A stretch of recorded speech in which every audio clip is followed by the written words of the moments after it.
7 అడుగులు నడిచిన వాడే 7 జన్మలు తోడుంటాడు.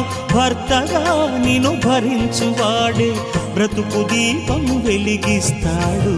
అతని హృదయం నాటి చెరామి, అగ్నిహోత్రమే అందుకు హామీ. అతని హృదయం నాటి చెరామి, అగ్నిహోత్రమే అందుకు హామీ. తెంచుకుంటే తెగిపోతుందా దేవుడు వేసిన బంధం?